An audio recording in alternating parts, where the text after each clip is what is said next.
भक्तवत्सल भगवान की जय। भक्त और भगवान की जय।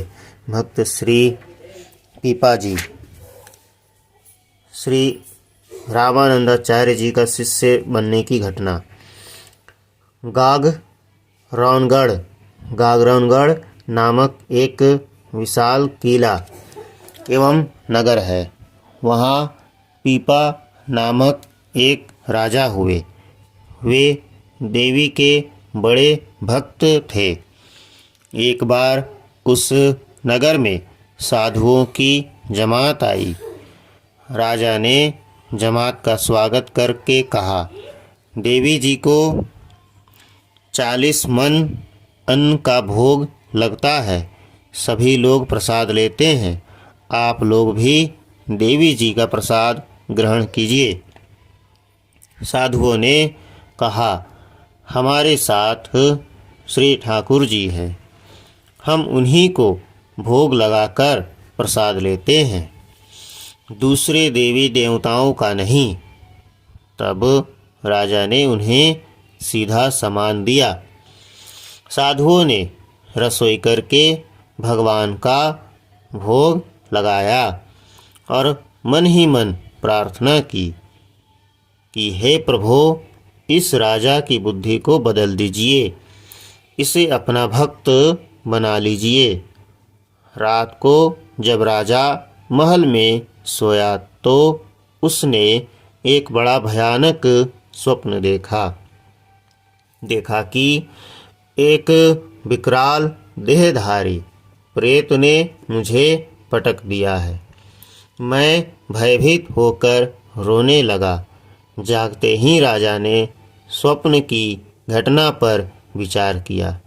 तब उसे वैराग्य हो गया। अब राजा के सोचने विचारने की रीति दूसरी हो गई।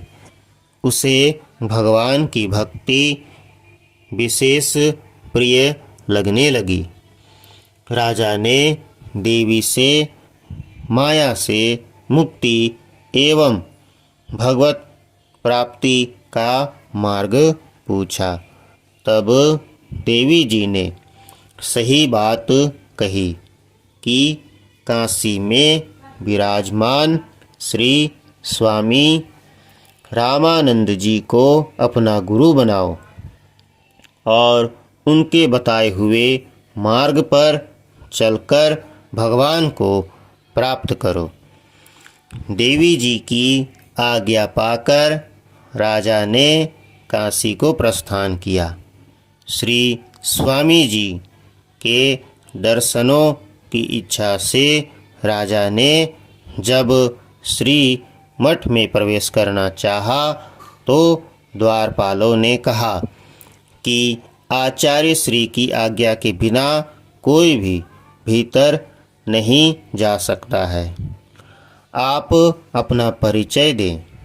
इन्होंने कहा, हम गागरौनगढ़ के राजा हैं। जब स्वामी जी से जाकर यह बात कही गई तब द्वारपालों से श्री स्वामी जी ने कहा कि हम लोग तो विरक्त हैं, राजाओं से हमें क्या प्रयोजन। यह सुनकर पीपा जी ने राजशाही वेश का त्याग करके फिर शरणागति की प्रार्थना कहला भेजी। देहासक्ति का निराकरण करने के लिए श्री स्वामी जी ने आदेश दिया, कुएं में गिर पड़ो। आज्ञा सुनते ही मन में अत्यंत प्रसन्न होकर पीपा कुएं में गिरने चले, परंतु श्री स्वामी जी के सेवकों ने पकड़ लिया। इनकी दृढ़ निष्ठा देखकर श्री स्वामी जी बड़े प्रसन्न हुए और इन्हें बुलाकर दर्शन दिया। श्री स्वामी रामानंदाचार्य जी ने भक्त पीपा को मंत्र दीक्षा देकर अपना शिष्य बनाया और इनके ऊपर विशेष कृपा की। गुरुदेव के अनुग्रह से श्री पीपा जी ने भगवत भक्ति को दृढ़तापूर्वक अपने हृदय में धारण किया। श्री स्वामी जी ने इन्हें आज्ञा दी कि अब तुम अपनी राजधानी गागरौनगढ़ को जाओ और वहीं घर में रहकर साधु संतों की सेवा करो।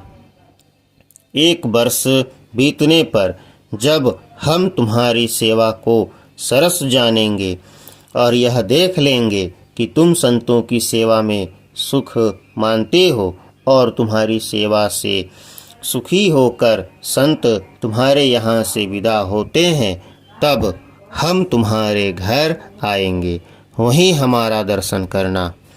श्री स्वामी जी की ऐसी आज्ञा पाकर श्री पीपा जी घर को लौट आए और बड़ी सुंदर रीति से संत सेवा करने लगे। जब वर्ष पूरा होने लगा तब आपने गुरुदेव भगवान को एक पत्र लिखकर भेजा कि दास पर आप कृपा कीजिए, अपने वचनों का पालन कीजिए। पत्र पाकर श्री स्वामी जी अपने प्रिय 40 भक्तों को साथ लेकर गागरौनगढ़ को चले।